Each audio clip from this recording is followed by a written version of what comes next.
She meant to call someone else. But at 12:04 a.m., her voice reached a man who hadn't been needed in a very long time.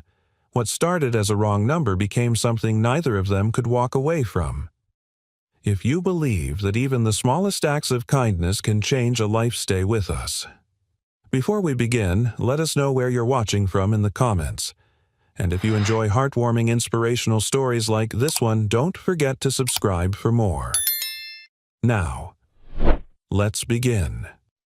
A struggling single dad got a midnight call by mistake. But she said, "I needed you more than ever." The rain had come in sideways all evening, pounding the tin roof of the modest bungalow like an angry drummer. Liam Carter wiped his boots on the mat just inside the door and quietly locked it behind him. The clock above the mantel read 12:01 a.m. The living room was dim lit only by the soft glow of a vintage floor lamp and the flickering television screen now playing static. Emma had fallen asleep on the sofa, picture book still open in her lap, her cheeks flushed with sleep. He walked over, gently adjusted the blanket around her, and brushed a strand of hair from her forehead. She stirred, but didn't wake. Liam paused there for a moment, watching her. She was the reason he kept going, the reason he kept breathing. He'd worked a double shift patching an emergency boiler leak in a rundown apartment block where the heating had failed. His fingers were cracked and raw from the cold, the tips still stained with rust and sealant. But it wasn't the work that tired him. It was the silence. The silence that used to be filled with laughter, with her voice. He reached for his phone, which sat charging on the kitchen counter. One missed call from a number he didn't recognize. He frowned. Wrong number, maybe. Then it rang again. Liam stared at the screen. Unknown number. The digital clock on the microwave read 12:04 a.m. He hesitated. Every instinct told him to ignore it. Nothing good ever came from a midnight call.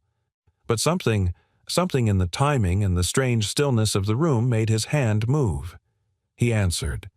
There was silence, and then a soft breath. Fragile. Unstable.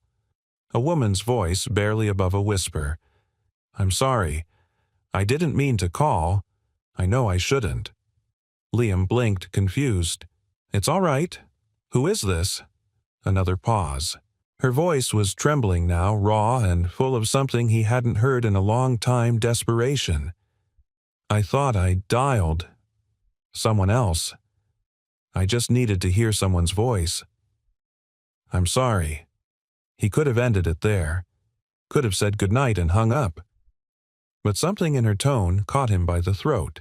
A note of something brittle, like glass about to shatter. "What's your name?" he asked gently. She didn't answer, just let out a shaky breath. "I'm not okay," she whispered. "I'm not okay, and I don't know how to fix it anymore." Liam's breath caught. The room around him felt suddenly smaller.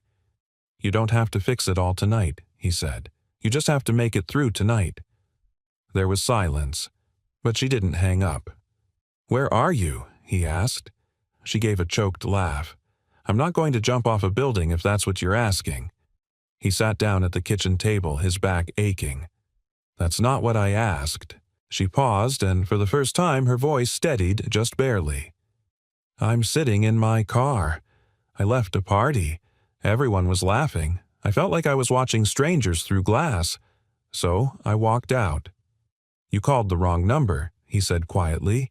Maybe she murmured. Or maybe I didn't. The rain continued tapping on the windows. Emma stirred again in her sleep, murmuring something inaudible. Liam glanced over and smiled, just barely. Then his attention returned to the line. "I don't know who you are," she continued, "but your voice, it's calm, like you're someone who's used to holding things together when they're falling apart." He let that hang there for a moment. Then he said softly, "I lost someone. A long time ago. I learned how to sound steady. Doesn't mean I am."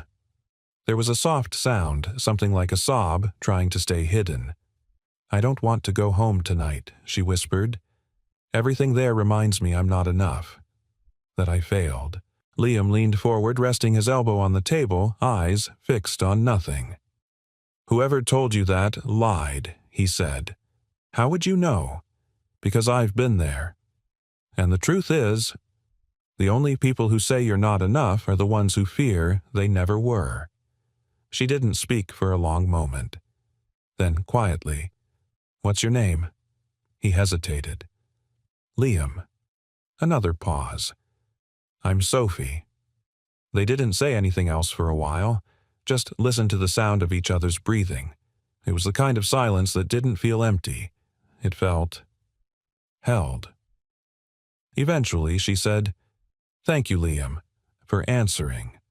And then, without warning, the call disconnected. Liam stared at the phone. His own reflection blinked back at him in the dark screen. He sat there a long time. Then he rose, walked over to the sofa, and kissed Emma's forehead. Good night, baby girl, he whispered. And in the quiet, where once there had been nothing, there was now a name. Sophie, and a voice he couldn't forget. Liam didn't sleep that night. He lay on the couch across from his daughter, staring at the ceiling as the old radiator hummed quietly in the background. Outside, the rain had turned to a light mist drifting through the porch light like breath on a winter window pane. Sophie. That was all he had. A name, a voice, and 1,000 silent questions. He didn't know what she looked like. Didn't know where she lived, what she did for a living, or what had driven her to make that call. But none of it mattered. What stayed with him wasn't the details. It was the weight in her voice, the ache buried in every syllable. He knew that ache. He'd carried it himself. By morning, Emma was back to her bright-eyed self. She bounced around the kitchen in her pajamas, requesting blueberry pancakes with exactly 3 chocolate chips per side, a Carter family tradition. Liam, bleary-eyed but smiling, obliged. Did you dream last night? She asked, climbing into the chair across from him. He poured the batter and glanced at her. Yeah, I think I did.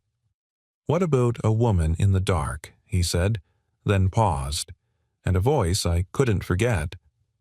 Emma tilted her head in that curious way she did when she was trying to understand something beyond her years. Did she say something scary? Liam flipped a pancake, letting the thought hang in the air. No, he said softly. She said something honest. That evening, after Liam tucked Emma into bed and turned out the light, he sat on the porch with a cup of lukewarm coffee, listening to the quiet. The moon hung low, casting silver across the cracked pavement of the street below. The town was winding down, lights flicking off in windows, cars pulling into driveways. His phone buzzed just as he was about to set it down. Unknown number, 12:03 a.m. His heart thudded. For a moment, he considered letting it go to voicemail. But he didn't. He swiped to answer. Hello. There was silence.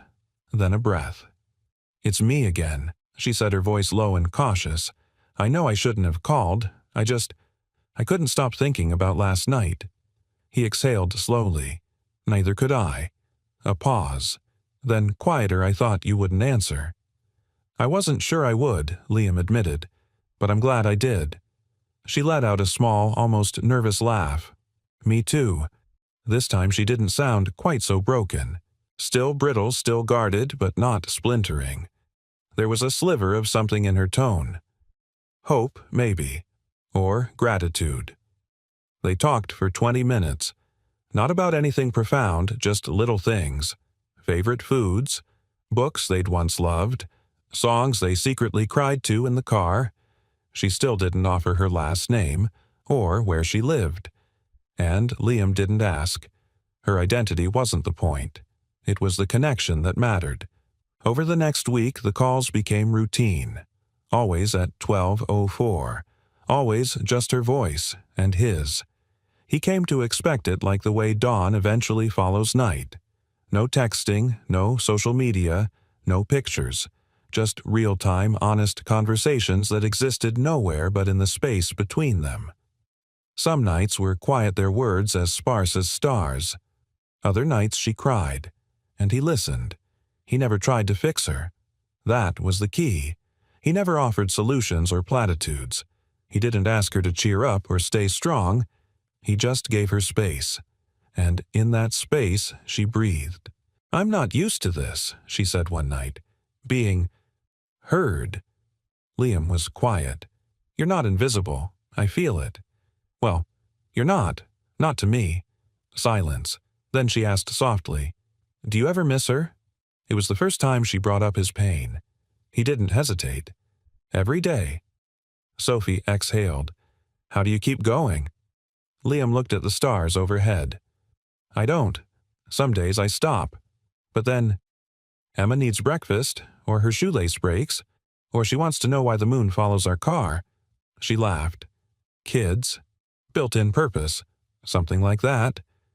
She was quiet for a long moment, then said almost like a prayer, "I wish someone like you had answered my call a year ago." That same night, as Liam hung up and set the phone down, Gail, the elderly neighbor from next door, stepped out onto her porch wrapped in a thick robe and slippers. "You're out late," she called. Liam smiled faintly. "Couldn't sleep." She squinted. "You've been smiling more lately. Less haunted." He blinked, surprised. "Have I?" Gail stepped down one step. Arms folded. "Don't let it scare you. Healing can feel like betrayal when grief is all you've known." Liam's throat tightened. "It's not like that." "I didn't say it was," she said gently. "I'm just saying. It's okay. Even the quietest hearts deserve to be heard." He looked down at the phone, still glowing faintly in his palm. He didn't know where this was going. He didn't know who she was or what this would become, but something inside him had changed. He didn't feel numb anymore. He felt present. And for the first time in a very long time, that was enough. Sophie Bennett did not believe in fate. She believed in data. In performance metrics, quarterly reports, market shifts. That's how she had built an empire, by outworking, outlasting, and outsmarting. Feelings had always been an obstacle to strategy. Vulnerability was for people who had time to fall apart. And yet ever since the first night she accidentally called him Liam, her world had begun to tilt in quiet, undeniable ways. She'd begun taking the long way home just to clear her head. She started drinking her tea without distraction, no longer drowning her thoughts in back-to-back conference calls. And worst of all, most dangerously of all, she found herself waiting for midnight. Waiting for his voice. That warm, grounded voice that never asked for anything. That never interrupted. That made her feel for the first time in years like she wasn't some malfunctioning machine. She felt like a person. Friday came heavy with clouds and an edge of frost in the air.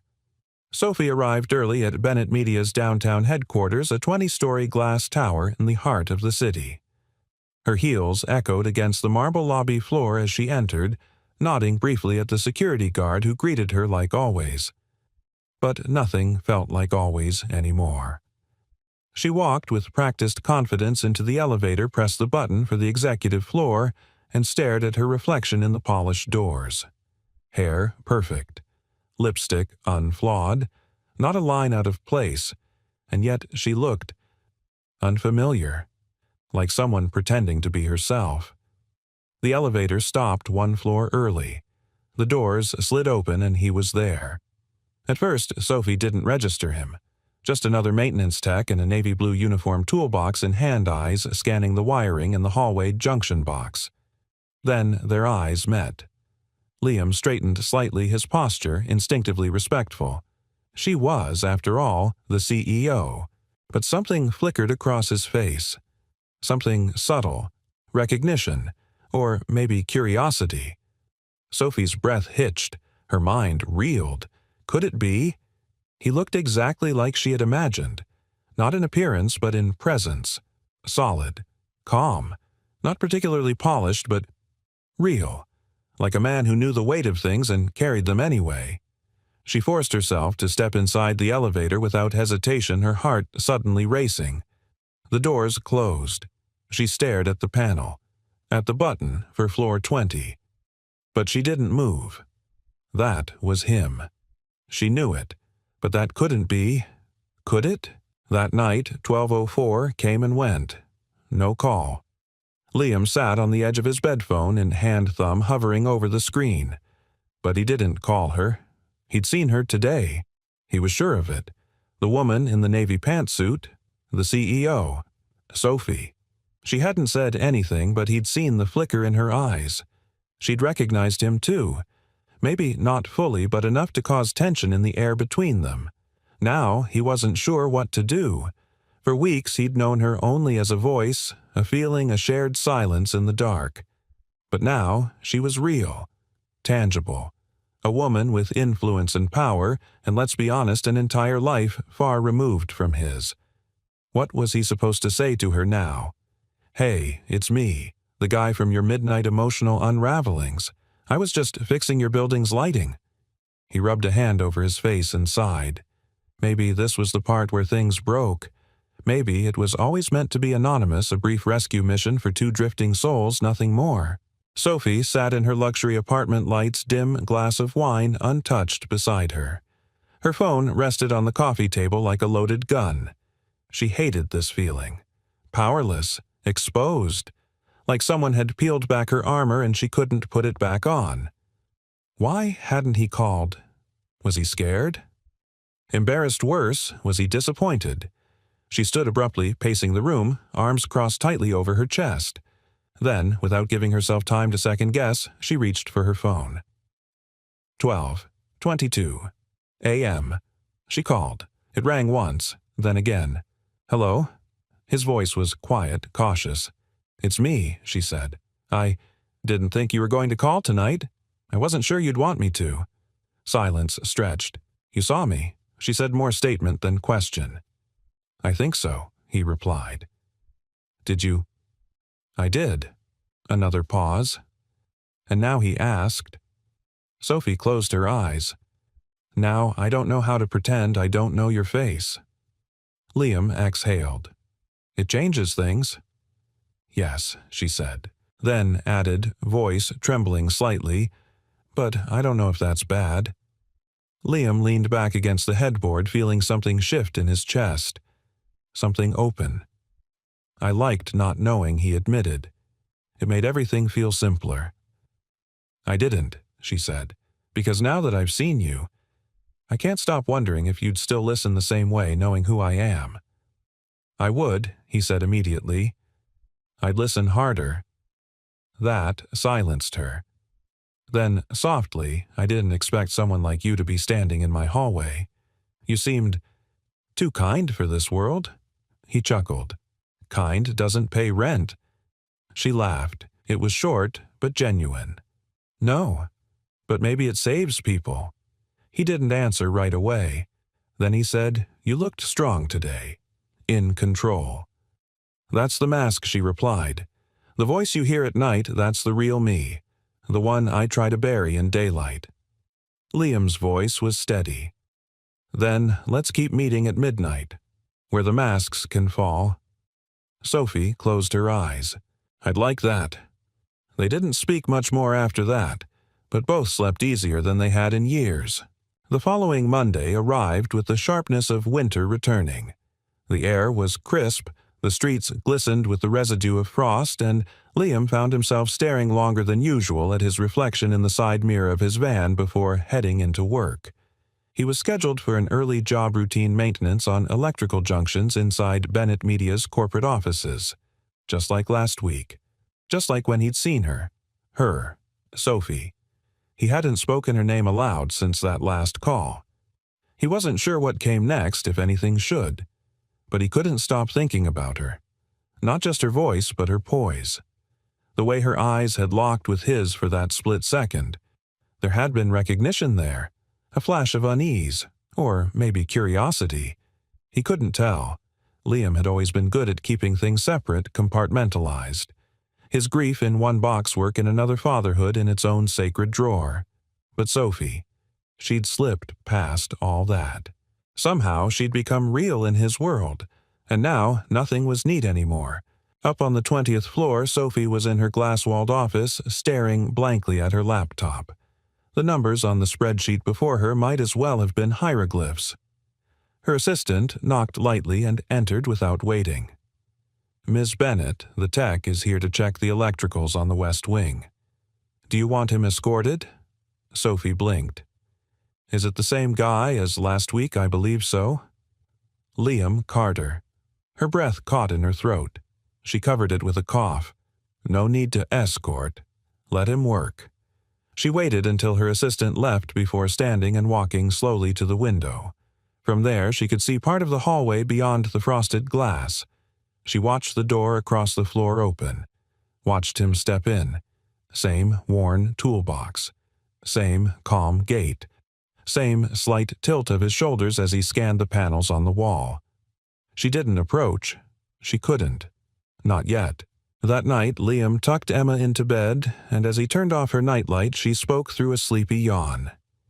"Did you talk to your lady friend today?" He chuckled softly. "What makes you think she's my lady friend?" Emma sat up on one elbow, her curls tousled. "You smile when her name is on your phone." Liam paused. He hadn't realized he'd smiled. Not in a long time. "She's not exactly a friend," he said slowly. "We just talk." "Then maybe you should make her one." Emma mumbled, sinking back into the covers. "Friends make people feel better, like how Mrs. Gale gives us cookies when you look tired." He laughed, walked over and kissed her forehead. "I'll think about it." When 12:04 arrived, Liam was already holding his phone. It didn't ring. At 12:05, he gave in and called her. It rang 3 times. "Hello." Her voice was breathless, not out of surprise, but anticipation. "I wasn't sure if you'd call," she said. "I wasn't sure if you wanted me to." "I waited," she whispered, "but I was afraid. I don't know what to say now that we've seen each other." "You don't have to say anything." "Yes, I do," Sophie said. "I need to explain." Liam sat down the line between them, stretching with tension. "I've never called a stranger before," she began. "Never opened myself up like that. But I was breaking. And then your voice." She paused. It felt like the only real thing I'd touched in months. He stayed quiet, letting her speak. "And now I know who you are, what you do, where you stand when you're not just a voice in the dark." He took a breath. "And I don't know how to handle that," she said honestly. "You're grounded, steady, and I feel like I'm one crisis away from shattering in public. You think I don't feel the same." Liam's voice was calm but edged with emotion. "You think I haven't had to hold my daughter in one hand and my sanity in the other." The line was silent. I wasn't trying to pretend, he continued. I just didn't want to ruin what we had by dragging it into daylight. Sophie's voice softened. "Maybe we're just scared that something good can't survive outside the dark." Liam let that sink in. Then he said, "I'd still listen. Whether you were a CEO or a stranger in the night, I'd still care." A shaky exhale. "Why?" "Because you never asked me to be anything but human. And that's a rare gift." There was a long pause. Then she whispered, "I don't know how to be anyone else anymore, Liam." "Then don't," he said. "Let the mask fall. I'll still be here." The next morning, Sophie walked into her building, passed through the lobby like she always had, but this time her gaze flicked toward the maintenance desk. He wasn't there, and for the first time in weeks, she missed him in daylight. That same morning, Liam found a note tucked under his toolbox in the garage, hand-delivered by courier. It read, "I've decided not to run anymore. If you're ever ready to meet me under the sun, I'll be in the lobby. No mask, no name. Just me. S." He stared at the paper heart pounding not out of fear but anticipation. For the first time in years, someone wasn't walking away from the broken parts of him. They were walking toward them. The lobby of Bennett Media was a cathedral of glass and steel shiny surfaces, high ceilings, and cold air conditioning that hummed like distant wind. Sophie stood near the large, curved window facing the street, dressed not in her usual blazer, but in a soft cream sweater and jeans. Casual, unassuming, like someone trying for once to just be enough. The receptionists gave her curious glances. She never loitered. She never arrived without a meeting. She ignored them. She was waiting. The seconds ticked past noon, and for a moment doubt crept in like a cold draft. Maybe he wouldn't come. Maybe she'd ruined something that had only worked because it wasn't real. Then the front doors slid open. Liam stepped inside, toolbox in hand, wearing his standard navy workshirt sleeves rolled halfway up his forearms. His boots tracked melted snow behind him, and his hair was still damp from the wind outside. Their eyes locked. Everything else vanished. No marble, no glass, no cold. Just the two of them, one woman shedding the weight of control, and one man carrying the quiet strength of survival. Liam slowed his pace but didn't stop. Sophie stepped forward. "Hey," she said. "Hey." He returned a small, cautious smile breaking across his face. "You came. You asked." They stood awkwardly for a moment, surrounded by a world that didn't quite know what to do with them now that they'd stepped into it together. Sophie took a breath. "I don't know what this is, or what it's supposed to be. Me neither. But I don't want to go back to pretending," she said. "Not after everything we shared in the dark." Liam nodded. "We don't have to pretend, but we can take it slow." She smiled. "Slow's good." Just then the elevator dinged behind them and broke the moment. Liam glanced toward the sound. "I have a maintenance call on 16. Sophie gestured toward the cafe off the lobby. "Then, maybe. After I'll be here." No mask. Still me. He tilted his head slightly. "That's the version I like." And then he left, simple as that, but something in her chest felt profoundly changed. She didn't feel alone. Not anymore. That night, 12:04 came and went. No call, but neither of them reached for their phone. Some things were no longer needed in the dark. The next day, a soft knock echoed on Sophie's office door. Her assistant popped in. "Ms. Bennett, there's a little girl here asking for you. She says she knows your name from bedtime stories." Sophie blinked. "A what?" Before she could ask more, a small figure slipped past the doorframe. "Hi," said Emma Carter, a burst of energy wrapped in a lavender parka and glittered sneakers. She clutched a paper envelope crinkled at the corners and beamed up at Sophie like they'd been pen pals for years. Sophie stepped out from behind her desk. "Emma." "My dad didn't know I was doing this," Emma said conspiratorially. "I asked Mrs. Gale to walk me here after school. She knows you're nice." Well, thank you. That's very brave of you." Emma held out the envelope. "I wrote something. For you." Sophie took it gently and opened it. Inside was a drawing in crayon stick figures, one taller with brown scribbles for hair, another with wavy lines and high heels, and a little girl in the middle holding both their hands.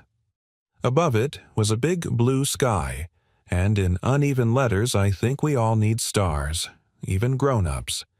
Sophie's breath caught. Emma looked up at her, eyes wide and sincere. "You helped my dad smile again. I thought maybe he helped you too." Sophie knelt slowly. "He did, Emma. He really did."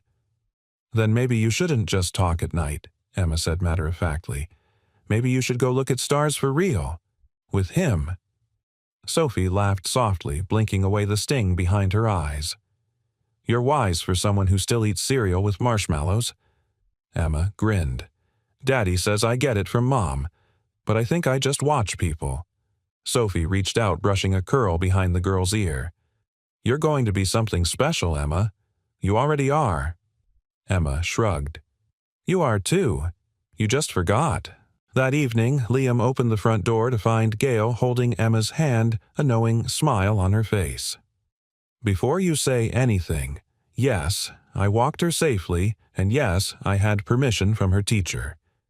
Emma skipped into the house as if she hadn't just given a corporate CEO an emotional epiphany. Gail leaned in, eyes twinkling. She drew Sophie a picture. Said it needed to be done. Liam exhaled and rubbed the back of his neck. "Did she?" "She did. And I have to say, your kid's got taste. That woman looked like someone who could run the world. but just needed a reason to slow down. He laughed, shaking his head. She's something. So are you, Gail said. Don't let your past trick you into thinking you can't be part of something new. He didn't answer, but he looked toward the kitchen where Emma was humming and setting the table for two, and he thought, just maybe the old woman was right. Later that night, Liam received a text. It wasn't from an unknown number. Sophie, your daughter thinks we need to look at the stars. Want to take her advice? Liam stared at the screen, heart pounding softly in his chest. Not fear this time, but hope. He typed back, Liam, only if you promise to show up as you. No masks, just the woman I've been waiting to meet. They met under the stars 2 nights later. Not at a fancy rooftop or candlelit patio, but in Liam's modest backyard where a rickety lawn chair and a wool blanket became their corner of the universe. The air was cool, and a faint scent of pine drifted in from the woods nearby. Emma had gone to bed early after insisting that Sophie take the good chair and whispering to her dad that she'd already brushed her teeth twice. Sophie looked up at the constellations overhead. I forgot how quiet it is out here. Liam chuckled. That's because you spend your nights in a glass tower. She smiled but didn't look at him. It's strange. The city makes you feel important. But silence.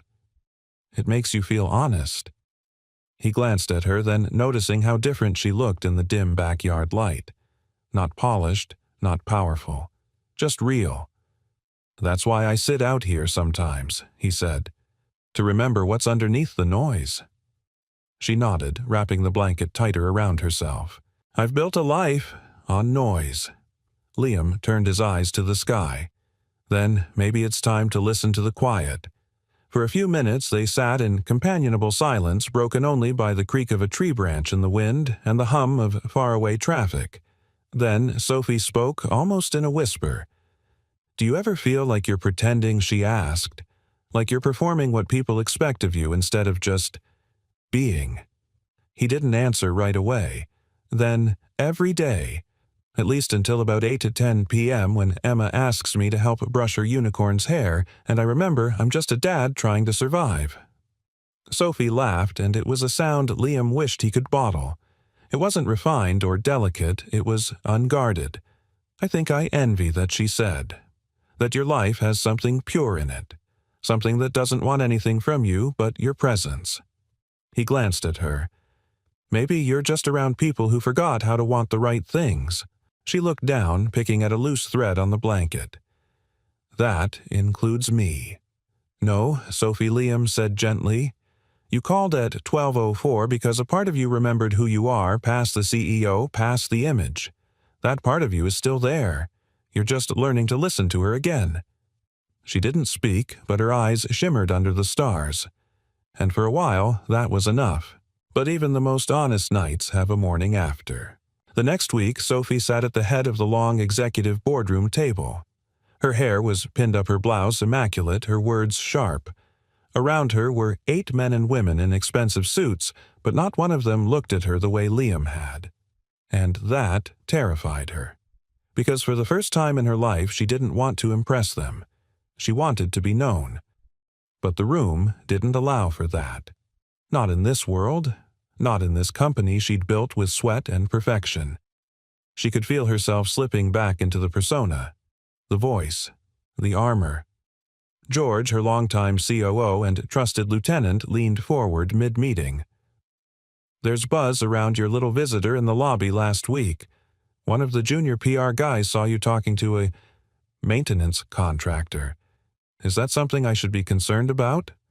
Sophie's jaw tightened. He's a friend. George arched a brow. From what part of your world? Her silence was its own kind of answer. George exhaled, voice lowering. You have a reputation to protect. Personal stories get out, especially when they don't fit the narrative. And we both know the press will twist any crack in the armor. Sophie looked down at the table at the pen in her hand. At the reflection of a woman she barely recognized anymore. After the meeting, she walked past her office and kept going straight to the elevator, straight to the lobby, straight into the open air. That night, Liam waited for her. Not at 12:04. At 8:30, with hot chocolate and an extra blanket, watching the stars and listening for footsteps that never came. At 9:30, he checked his phone. No text, no voicemail. By 10:15, Emma wandered out in her pajamas. "She's not coming?" she asked sleepily. Liam shook his head. "Not tonight." Emma climbed into his lap, curling under his arm like a kitten. "Maybe she's scared." "Of what?" "Of liking us." Liam stared out into the night. "Maybe." Emma's breath slowed as she drifted off warm and small against him. He looked up at the sky, the same stars overhead. But tonight they felt farther away. Sophie didn't call that night, or the next. At the end of the week, Sophie found herself back in her office, staring at the framed magazine cover on her wall. Bennett Media's Woman of the Year. But all she could see was what wasn't in the frame. She wasn't smiling. She wasn't real. The version of her that sat under stars in a backyard sipping cocoa and laughing at unicorn hair was missing entirely. And she missed that version of herself more than anything. Later that night, alone in her car on a side street 2 blocks from Liam's house, she stared at her phone. She didn't dial. Instead, she whispered into the silence of her car, "I'm not okay, but I still want to try." The wind had picked up just after midnight, rustling the branches outside Liam's window. He lay in bed, one arm behind his head, the other resting across his chest phone inches from his hand. The house was quiet, the kind of silence that pressed into you rather than offered rest. He hadn't heard from Sophie in 5 days. Not since that last night she'd promised to meet under the stars. He'd told himself he wouldn't call her, that she needed space, that maybe she'd slipped back into her old life, into the fortress of corner offices and curated perfection. But that didn't make the ache any less. He closed his eyes.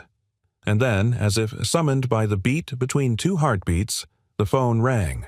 Not a message, not a voicemail, a call. 12:04 a.m.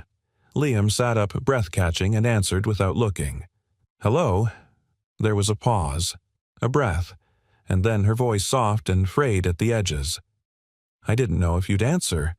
He swallowed hard. "I wasn't sure you'd call." "I almost didn't," she whispered. "I parked outside your street 3 nights ago. I watched your porch light go out.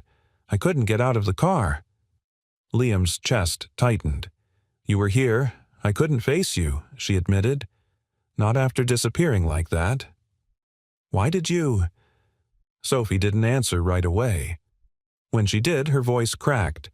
"Because I'm scared of what it means when someone sees me without the mask and stays." Liam leaned forward, fingers pressing into the blanket. "You don't have to be perfect for me to stay, Sophie. That's easy for you to say. You're grounded, real. You've lost things and survived. I've just hidden." Liam exhaled slowly. "You think I didn't hide after Claire died?" She stilled. "Claire, my wife," he said quietly. "It's been 3 years. Car accident. Emma was only 3. I hid in silence and work and keeping just busy enough not to feel the emptiness. I know what it's like to be afraid of being seen." Sophie's breath hitched. "I didn't know. I never told you. Not because I was protecting myself, but because I didn't want you to feel like you had to carry my pain, too. I wish you had told me." He smiled sadly. "I just did?" Silence settled between them, not heavy but full. Then Sophie said, "I lost someone too. My dad. A year ago. He was the only person who made me feel like I didn't have to be impressive to be loved. When he died, Brent, my fiancé, left. Said I wasn't myself anymore, but the truth is, I didn't know who that was to begin with." "Was that the night you called me?" "Yes," she said. "I left a gala. Everyone was laughing and networking and being important.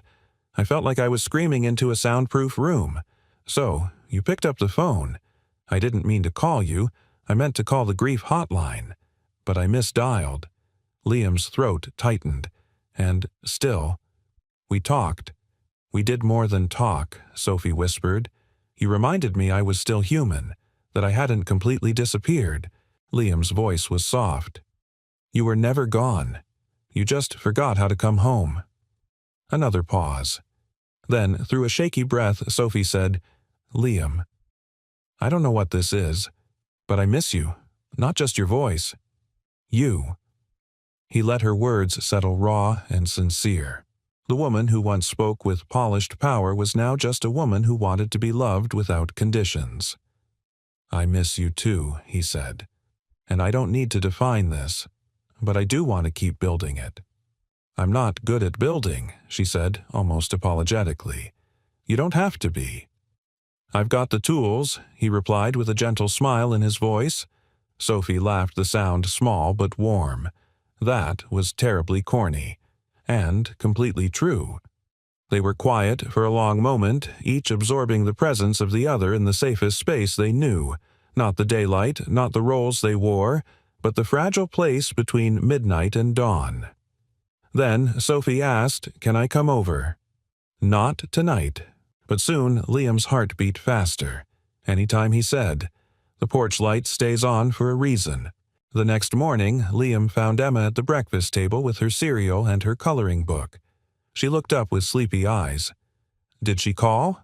He paused, surprised. "How'd you know?" Emma shrugged. "Because you're smiling again." Liam ruffled her curls. "She might visit soon." Emma grinned. "Then I better draw her something better than a stick figure this time."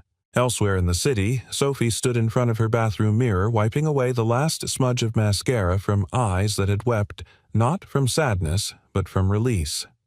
She looked at herself, not as a CEO, not as a woman who'd been left, not as a voice in the dark, but as someone coming back into her own skin.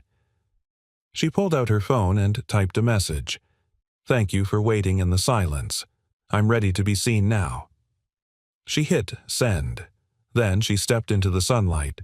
The invitation wasn't extravagant, no formal letter, no catered setting. Just a simple text from Sophie Company Gala this Saturday. "Come as you are. Bring Emma if she wants. I'd like you to see my world, not to impress you, to share it." Liam stared at the message for a long time. He read it twice, then again. He wasn't a gala man. He didn't own a suit. He hadn't shaken hands with men in ties since his military discharge, and even then the handshakes felt more like contracts than connection. Still, the tone of her message was gentle, honest, not a test, an invitation. That night, over dinner, he asked Emma, "You remember Sophie's Company?" Emma looked up from her plate of spaghetti. "The building with the shiny floors." "That's the one. She sent us an invitation. They're having a big party Saturday night." Emma's eyes widened. A party with real napkins and music, something like that. She leaned forward, her voice dropping to a whisper. "Will there be dancing?" Liam smiled. "Possibly." Emma grinned. "Then you can't say no." On Saturday, Liam stood in front of the bathroom mirror, awkwardly adjusting the collar of a borrowed blazer. Gail had found it in her late husband's closet, swearing it still had charm left in the seams. The sleeves were a touch long, but the shoulders fit. He smoothed his hair, exhaled, and stepped into the living room. Emma gasped like she'd just seen Superman step off the page. "Daddy, you look like a movie star." He laughed, slightly red. "You think so?" She nodded, clutching her tiny clutch purse. "Sophie is gonna faint." "Let's hope not." The Bennett Media Gala was held at the Downtown Art Museum, a breathtaking venue with glass ceilings and soft lighting that made the paintings shimmer like reflections on water. As Liam entered, with Emma, he felt every pair of eyes flick toward him. Not with malice, but with curiosity. The man in worn dress shoes. The man holding the hand of a little girl in sparkly sneakers. He almost turned back, but then he saw her. Across the gallery floor, Sophie stood beneath a suspended sculpture of cascading lights wearing a simple dark blue dress that caught the room like moonlight in motion. She wasn't holding a wine glass. She wasn't networking. She was waiting. And the moment she saw them, her face changed not for show, but for real. She smiled and it reached her eyes. She walked toward them, her steps deliberate but unhurried, as though she was walking toward the most important decision of her life and had already made it. "Hi," she said, kneeling in front of Emma. "You must be the one who gives the best advice." Emma nodded.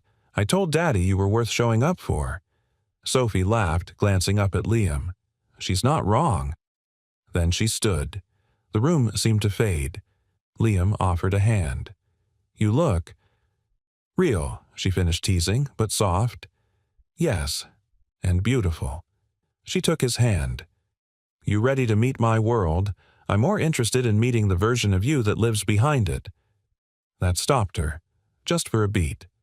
Then she leaned in and kissed his cheek. "Come on," she whispered. "I want you to see what I've built, then tell me what I might have missed." Over the next hour, Liam met her colleagues aboard her assistant, who eyed him with barely veiled surprise, and a man in glasses named Jonathan, who asked pointedly, "So, you're the guy?" "The guy?" Liam asked. Sophie answered, "The one who answered when I needed someone most." Jonathan blinked, then offered a respectful nod. Emma, meanwhile, stole the show, complimenting a woman's shoes, eating a mini cupcake in one bite, and asking a violinist how long it took to learn to make feelings come out of strings. But the real moment came when Sophie stood on stage to address the room. She spoke clearly, confidently, but not polished, not scripted. As most of you know, she began this year has been one of change for me personally and for the company. What you may not know is that the most valuable thing I've gained this year didn't come from strategy or sales. She paused. The room stilled. It came from a phone call. A wrong number, actually. A few chuckles rippled through the crowd. I called in the middle of a panic attack thinking I was reaching a hotline. But the man who answered wasn't a professional. He was a father, a widower, a stranger who chose to stay on the line not because it was his job, but because it was his nature. She looked directly at Liam. Since then, I've come to believe that true success isn't what we build for the world, it's who we become when no one's watching, and who we choose to stay with when the lights are low. There was a hush then, quiet, genuine applause. Emma tugged Liam's hand. "She means you, Daddy." "I know," he said, voice thick. After the speech, as people mingled and music filled the hall again, Sophie returned to them. Liam met her eyes. "That was brave." "No," she said. "That was honest. I think I've spent my whole life chasing applause, but tonight I just wanted to be known." And now he asked. She reached out, fingers brushing his. "Now I want to see what it feels like. To build something that doesn't need to impress anyone." He looked down at her hand, then at Emma, spinning in circles under the twinkle lights. He squeezed Sophie's hand. "Then let's build it." On Monday morning, Sophie stepped into the executive elevator of Bennett Media with a lightness in her chest she hadn't felt in years. The kind that doesn't come from victory or strategy, but from waking up and knowing she no longer had to perform to be worth loving. She wore no jewelry, no designer heels, just a tailored navy suit and a quiet kind of confidence. The gala had gone better than she could have imagined. Her words, raw and unscripted, hadn't just landed, they'd settled into the hearts of the people who mattered most. And Liam. He had stayed by her side through it all, not as her statement, but as her anchor. But as the elevator doors opened to the 20th floor, Sophie felt the shift before she saw it. George was already waiting by her office door. The look on his face wasn't rage. It was worse control, wrapped in politeness. "Good morning," he said evenly. Sophie met his eyes. "George, do you have a moment?" He gestured toward the glass-walled conference room where 3 board members waited inside, their expressions unreadable. Sophie hesitated. "Sure." Inside, George closed the door and turned, hands clasped like a lawyer preparing to present his case. "I'll get right to it," he said. "There's been talk after the gala." About what Sophie asked, voice steady. "About you, about your speech, about the man you brought." Sophie didn't flinch. "Liam." George gave a tight smile. "Yes." "Liam, the working-class contractor you described as the man who saved you. That's what happened. One of the board members, a woman named Diana, leaned forward. Sophie, it was a lovely speech, but it's raised questions, concerns. Concerns, Sophie repeated. George nodded. Shareholders are wondering if your personal entanglements are beginning to cloud your professional judgment. You're seen as the face of Bennett Media, and your face has always been polished, aspirational. Sophie inhaled deeply. And now it's human. That's the problem, isn't it?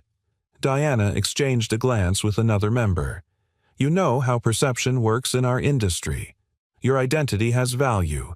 That value must be protected. And if I choose to protect what's real instead of what's marketable? Sophie asked calmly. George tilted his head. We're not saying you can't have a personal life, but when it becomes the headline, when it challenges the narrative, then we have to talk about optics, about the brand.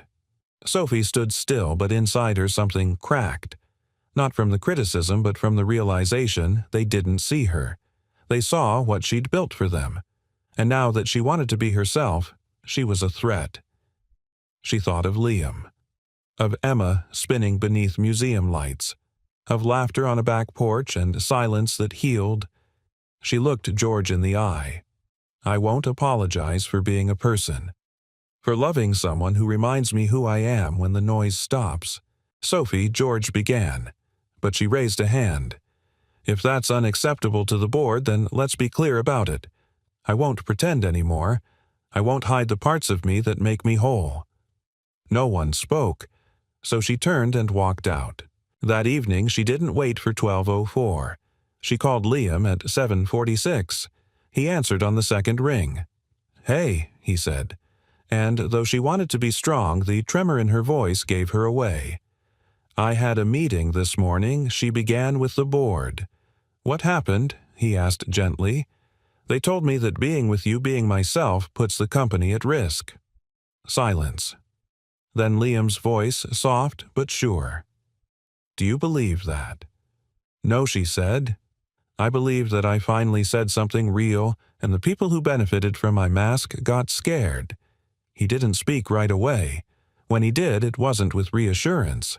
It was with truth. You don't have to choose me, he said, but you shouldn't have to choose against yourself. That stopped her cold.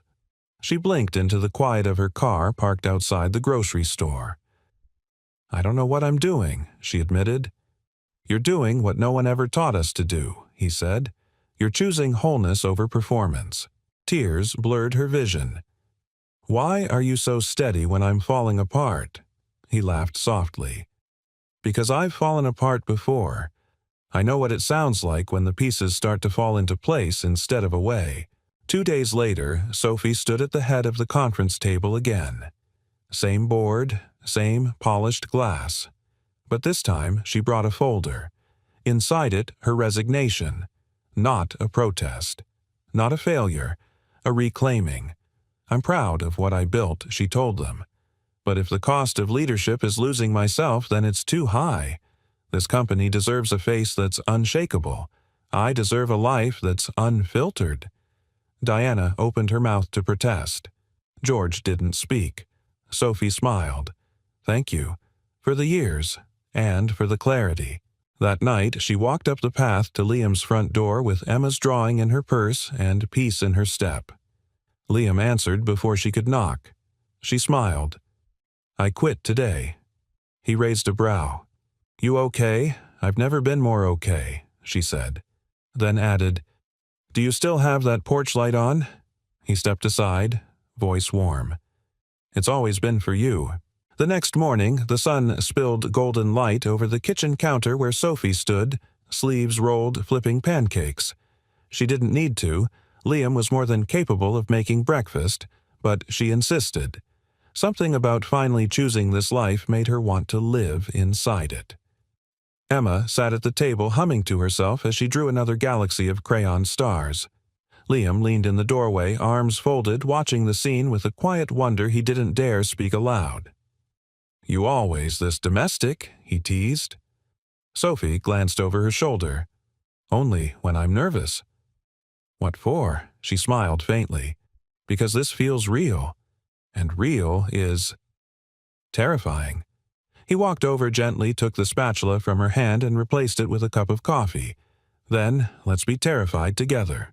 They spent the day like a slow-breath library, books and errands, a trip to the farmer's market where Emma charmed every vendor, and an afternoon walk down by the river where Sophie kicked off her heels and waded barefoot with Emma, laughter echoing under the trees. As the sun began to dip, they returned home and sat on the porch wrapped in old blankets, sipping tea as evening came. "I keep waiting for something to go wrong," Sophie admitted softly. Liam nodded. "That's the problem with survival mode. Even when you're safe, your body doesn't believe it." She leaned her head on his shoulder. "So, what do? We keep showing up, until the fear runs out of breath." She smiled against his shirt. "That's poetic. That's exhaustion." He chuckled. "Poetry's a side effect." Later that evening, Emma was fast asleep with a flashlight still glowing under her blanket fort, and Liam stood in the backyard staring up at the stars alone. Sophie stepped out quietly, wrapping her arms around herself as the cool air brushed her skin. "Thought you disappeared on me," she said. "I was giving the stars a chance to show off before you came out and stole the spotlight." She rolled her eyes but smiled. "You always this charming. Only when I'm in love," he said so gently it didn't feel like a grand gesture. Just truth spoken plainly. Sophie stilled, not because she was unsure, but because for the first time those words didn't bring fear. They brought peace. She stepped closer. "Say it again." He turned to face her eyes, calm. "I'm in love with you." She took a breath. "Then I guess I should say it too." "You don't have to. I want to." She touched his face. "I'm in love with you, Liam Carter. Not the voice in the dark. Not the man I imagined. You. The man who listens when no one else knows what to say. The father who gives his daughter stars when she asks for cereal. The man who doesn't fix me, but lets me fix myself." A long silence passed between them. But it wasn't empty. It was full of history, of healing, of hope. Then Liam looked up. "Dance with me." Sophie blinked. "There's no music." He pulled his phone from his pocket and tapped a playlist. A soft acoustic melody began to float into the night, gentle guitar, a voice like old velvet. "Now there is," he whispered. He held out his hand, and Sophie stepped into his arms. They swayed beneath the stars, surrounded by crickets and the faint hum of porch lights. They didn't speak. They didn't need to. Inside the house, Emma peeked out from her blanket fort, watching from the window with a sleepy smile. She whispered to herself, "They found it." Then she turned off her flashlight and curled deeper into her blankets, secure in a world that finally made sense. A few days later, Sophie stood at a podium, not at a press conference, but at a quiet event hosted by a local nonprofit dedicated to mental health awareness. She was no longer CEO. She wasn't there in stilettos or designer labels. She was there in flats, jeans, and her truth. Behind her, on a banner, were the words, "The 1204 Foundation," because someone always needs you most in the dark. Sophie looked out at the modest crowd and smiled. "Many of you know I left the corporate world recently. Not because I failed, but because I realized success without soul is just performance. This foundation was born from a wrong number at the right time, from a conversation that saved me when I didn't think I deserved to be saved, and from a man who stayed on the line when he didn't have to." She turned, and Liam stood at the edge of the crowd, Emma holding his hand. Both were beaming. "This foundation," Sophie continued, "is for anyone who has ever felt invisible at midnight, and for the strangers who choose to see them anyway." That night, back on the porch, as the clock inched toward 12:04 a.m., Liam glanced at his phone. It didn't ring. Instead, Sophie placed her hand over his. "You don't have to wait for the call anymore," she said. "Why?" "Because I'm already here." The seasons shifted quietly. Winter surrendered to spring, and with it came softer mornings, children's laughter in the park again, and evening skies blushing pink instead of gray. Life, Liam found, didn't announce healing like a thunderclap. It returned in whispers, small routines, familiar laughter, a home that finally felt full again. The house once shadowed by memory now bloomed with life. Sophie had moved in gradually, not with fanfare, but with toothbrushes, shared calendars, and the unmistakable scent of her coffee blend. Her shoes by the door, her laugh in the kitchen, her presence not loud but known. Emma had taken it all in stride, as children do when love walks in gently. She began calling Sophie my person at school, then bonus mom, in whispered goodnights.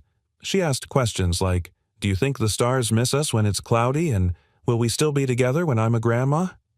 To both, Sophie had answered without hesitation, "Yes, always." One weekend afternoon, Sophie sat at the dining table with Emma, a cup of tea steaming beside her while Liam fixed a loose door hinge nearby. "What are you working on, Em?" Sophie asked. Emma held up a folded paper booklet with a crayon-drawn cover, Our Family Story, by Emma Carter. Inside were stick figures, bright colors, and short sentences scrawled in big, careful letters. Sophie flipped to the second page. It read, "My dad was sad." Then he talked to a lady in the phone. She was sad, too. Then they talked, and they were not sad. Then they hugged. Then we had pancakes. She smiled, blinking away sudden tears. "This is beautiful." Emma grinned. "It's for school. My teacher said stories help people remember." Sophie turned to the last page. "Now we are happy. I have a real home. And at night, nobody cries alone." Sophie reached out and pulled Emma into her lap. "You are going to change the world someday, sweetheart." "I already did," Emma said matter-of-factly. "I helped you both stop being scared." Liam, overhearing from across the room, placed his screwdriver down and walked over. He kissed Emma's forehead and met Sophie's eyes over her shoulder. "She's not wrong," he said. That evening they sat together on the back porch, a ritual now deeply rooted in their lives. The stars were bright, and the air smelled faintly of new grass and lilac. "I never told you something," Sophie said quietly. Liam turned to her. "That first night, the reason I misdialed. The last number of the grief hotline was a 4. I pressed a 3. Close miss, he said. Or perfect miss, she corrected, because the person who was supposed to answer did." He took her hand. "Some calls aren't wrong. They're meant to find the one who's been listening all along." She leaned her head against his shoulder. "You still keep the porch light on." "Always," he said. "But now it's not for someone who's lost." She looked up. "Then who is it?" For he kissed her temple. "For everyone who finds their way home." A few weeks later, the 1204 Foundation held its first full community event, a starlight storytelling night for families coping with grief, mental health challenges, and quiet loneliness. The auditorium was modest, filled with folding chairs, soft lamps, and warm voices. Liam stood at the back helping organize refreshments while Sophie welcomed guests. Emma was the first one to step onto the little stage. She wore her favorite yellow dress and clutched her story booklet. "My name's Emma," she said into the microphone, "and I want to tell you something real." The room quieted.